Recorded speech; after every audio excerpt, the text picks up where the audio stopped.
What's up, guys? It's your girl Rivah, and I'm back again with another video. If you're new to this channel, hi, my name is Rivah. It's very nice to meet you. Before we get into this video, make sure you guys hit that subscribe button. Make sure you guys give this video a thumbs up. And as I always say, make sure you guys leave your comments in the comment section down below. It does not matter how you feel about this video. We all want to talk about it. Also, if you're not following me on Instagram, follow my Instagram. It's at RIVAH_JORDON,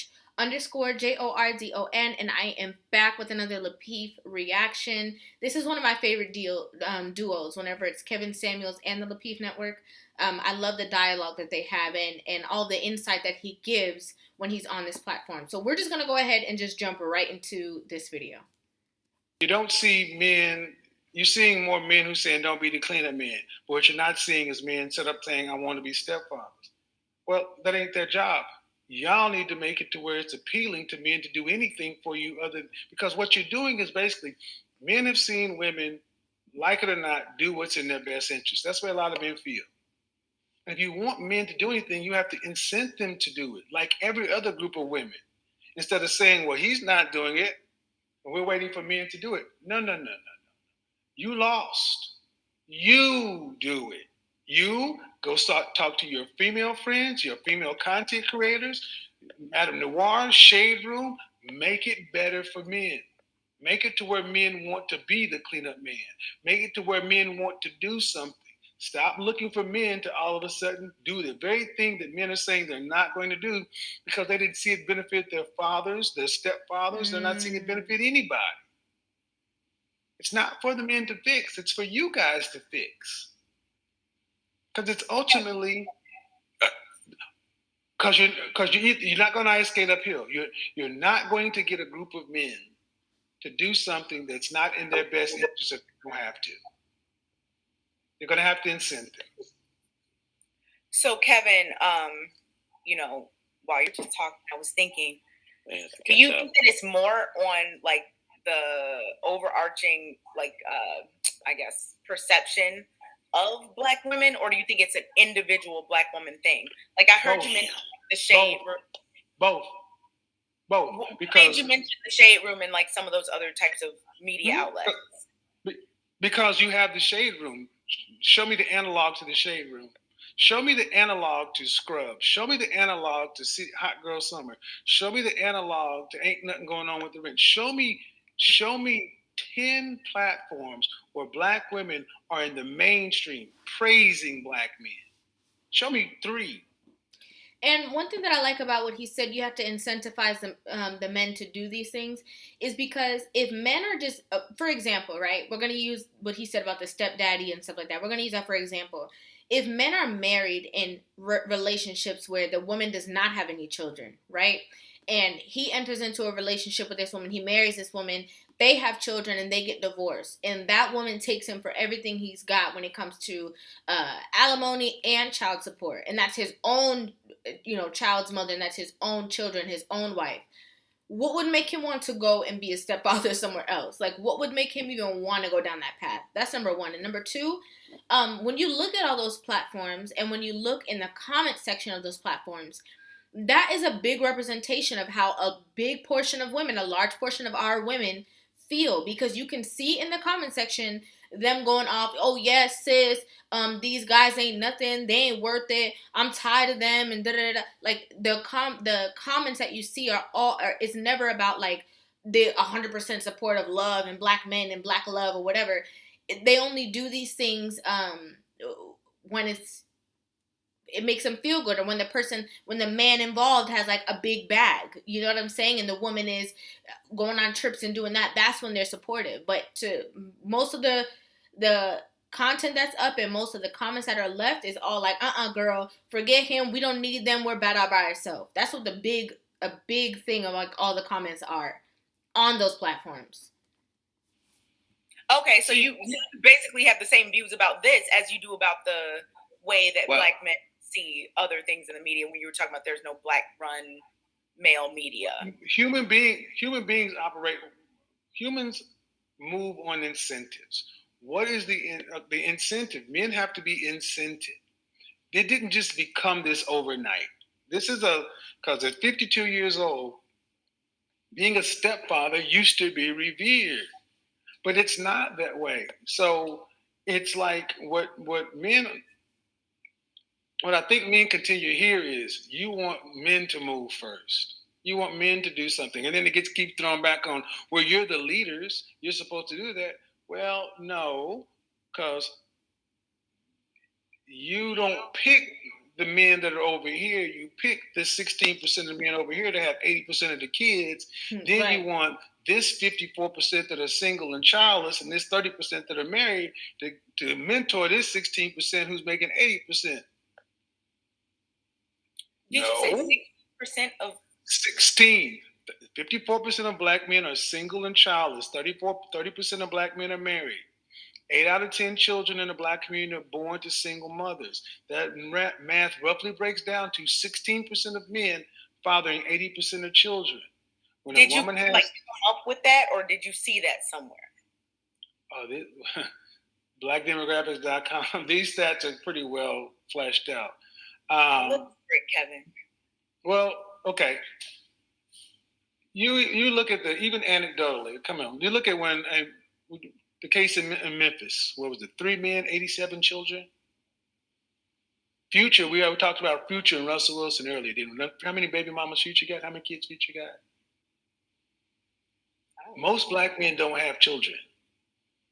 And it's not that they don't. I don't think there's anything wrong with Kay, asking if this is just like a rough estimate or if like he really got this somewhere. But because she just wants to know. But I think her comments after that is like, it was disrespectful, like almost like you don't even know what you're talking about. It can come off as cross as like, what are you even talking about? Like, do you even really know, or are you just guessing? It's like, I don't know any other way to say it, but it's very disrespectful. But also, I mean, I don't think we even need to look anywhere or search anywhere. Most of the women who are baby mamas, right, and who are a baby mama to somebody, that's not usually the guy who gives them a baby. That's usually not their first child. Okay, so we can just look around. Like, think about somebody that that is a baby mama, quote unquote, and see if he has any other kids. More than likely, he does. So I don't think we even need the actual stats. We can just look around us and see. He gave some examples, but we can like literally just look around and see that this is facts. Like, a lot of women, they see a man as already has children, and he already has maybe a baby mama or 2 baby mamas, and then they just kind of go in tow and become the 3rd or the 4th or the 5th or whatever the case is. To have children. And one of the biggest unlocks, I will say, black men want relationships. To the tune of 43% of black men want to be married or in a serious relationship. The problem is finding women who want to be wives who don't already have kids. See, I was told my entire life that black men aren't willing. We've seen a big difference. Black men are willing to meet after. See, here's the thing. Black men are willing. But are black women... This lady with the glasses on, I don't understand. She's making all these facial expressions, but does she agree? Does she disagree? Is she disapproving? Is she approving? Like, I would love for her to speak because it looks like she has a lot going on in her head. Willing to move first. And what I often hear from black women is like, well, I'll move if you move.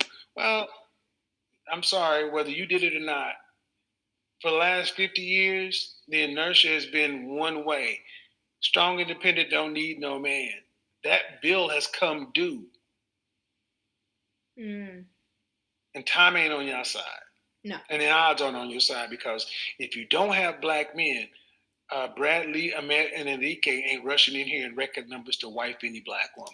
I wanted to talk about that too. And I love that he just said that, because so many people talk about this whole interracial dating and stuff like that. People was very upset about my take on saying like that's, it's the minority of people that will date outside their race. The majority of people, they stick to their own. If you look at any numbers, any stats, any statistics, most people choose themselves first. It's a minority of people who venture off, right? And I'm saying for those people who venture off for the case of love, I'm not talking about self-hatred. I'm not talking about none of that. For love or for, that was an option that they have. I personally am not going to stand here and beat them down about it, right? Because who are we to tell you or make you feel a certain type of way because that's what your situation, is, right? But when we talk about like legacy building, right? You have to make sure that you're on the same accord with somebody who feels the same way that you do about the future that you also feel, okay? Because there's a lot of people, not a lot, but there's some people who feel that like, oh, you know, by 2030, everybody's going to look the same, and some people feel really great about that, right? For the people who want those strong bloodlines, and you need to align yourself with someone who has that same exact mentality that you do, right? One thing that people always talk about is like for women, for black women, that when it comes to the numbers, I've heard Kevin say this before, when it comes to the numbers, more people who are other races want to date black men than people from other races wanting to date black women, because of the whole stereotypes, the attitudes, the this, the that. So I just wanted to just touch base on that really quick, because when I had that conversation, people were saying all types of stuff, but I just wanted to say, like, it's proof in the numbers that the people who are the black man is very much wanted from everyone, right? For all types of reasons, because of his power, his strength, his beautiful melanin, right? Like all of these things. So as he just said, you know, you're not getting right with your own person or your own spouse, but there's not a lot of people who are also lining up to just be the first ones to be disrespected either. Just using that for an example. No comment. That's the reality. Silence. Aaron, were you about to? I saw you earlier, kind of. No, I know, because just Jay's kind of referencing the live that I moderated, that finished this morning. We kind of had this whole there was a woman that came in and she just started going off about how black men have abandoned their communities and they're the sole reason why the black community is destroyed, and we're going to be no more in two generations. And she was basically saying you can't blame women. It's all on the man. It's all on the man. Mm-hmm. And I was like, and I said, okay, that's fine.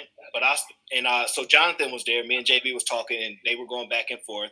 And JB was saying, me and Aaron don't have no kids. We ain't leaving kids in the hood. We not making these kids. So why are you saying the responsibilities on us to move back to the hood to go and then take on somebody else's kids to build up the community? Why is that responsibility on us? So I pushed back and I said, because this disingenuous statement that I keep talking about, the sentiments that, man, you're the leader, so fix it. Y'all don't really want us to be the leaders. So what I said was this. I said, let's break it down like this. Let's say there's 10 black men, phenomenal men, as perfect as they can be. They control everything. We remove all rights of women. If we say you can't be with this man, you cannot be with this man. Then there would be no children born to these Pookies and Ray Rays running around, because the men have the control. But the issue lies with women have freedom and that we can't restrict them. And so once I brought that point, it was like, there's nothing we can do to stop it. And she basically wanted us to kill all the Pookies and Ray Rays and get them out the hood and risk our lives to do these things. Let me say one thing, Aaron. Aaron, let me say this before I run. Would it have not been a different conversation if, when that woman came in saying all that stuff, if the women in the chat room in one voice would have shouted her down and said, no, sister, we got to do something different. And if the women would have, instead of the conversation is always upon men to do something when you cannot. You don't even listen to them, no way. How is it the men to do something and you don't listen to them anyway? You don't care what they have to say. You don't care what they think. The men can sit here in front of you and tell you exactly how they feel, and you'll say, oh no, they don't feel that way. Or who cares how they feel? So how is it going to be for them to fix or change or adjust anything if you're saying that the men should fix it? And the thing is, I love to have these conversations. I love to give you guys my perspective on reaction videos and stuff like that, because I genuinely do want, the quote unquote Black love. Like, I do want to see more relationships, more healthy relationships within our community, because every example that you see of our relationships, especially on social media, I'm not going to say every single, but majority of the examples that you see of our relationships is all about being toxic and being this and being that and, ghetto and ratchet and this. And we're so much more, we have so much more depth. We have so much more, things to show people. You know what I'm saying? So I hate that, these women were saying these things about like, oh, it's the men, it's the men, it's the men's fault. No, it's in what Aaron said, it is the freedom, right? The freedom to be able to be bad out by yourself, do what you got to do, handle your own, get in your bag, do all of these things to the demise of your relationships. It was all of the freedom was to your detriment, and that's very true. Freedom. You're free. So women are free to actually come back too. They're free to actually get themselves in order too. Right. And that's the only way this is going to actually work. Free women choosing to get themselves in order with the men they are with. Or, like you said, y'all don't have kids. You can't make it work without women deciding to. See, the consent of the governed. That's the beautiful thing about any free nation. You can be president, but you can be leader, but you have to have the consent of the people you're leading. I got a question for you, black women. You keep saying black men are the leaders, but what black men are you following? That's good. What black men are you following? I don't know what happened after that video, but I'm sure it was crickets all over again. I love this conversation, and like I said, I always love when he goes on like this platform and he provides so much insight. Let me know what you guys think about this video in the comment section down below. I want to know you guys' thoughts, opinions, feelings about this entire conversation and the dialogue that they had. Make sure you guys hit that subscribe button, give this video a thumbs up, and if you're not following me on Instagram, follow my Instagram. It's at RIVAH_JORDON. Thank you guys so much for watching, and I'll see you guys in the next video. Love you.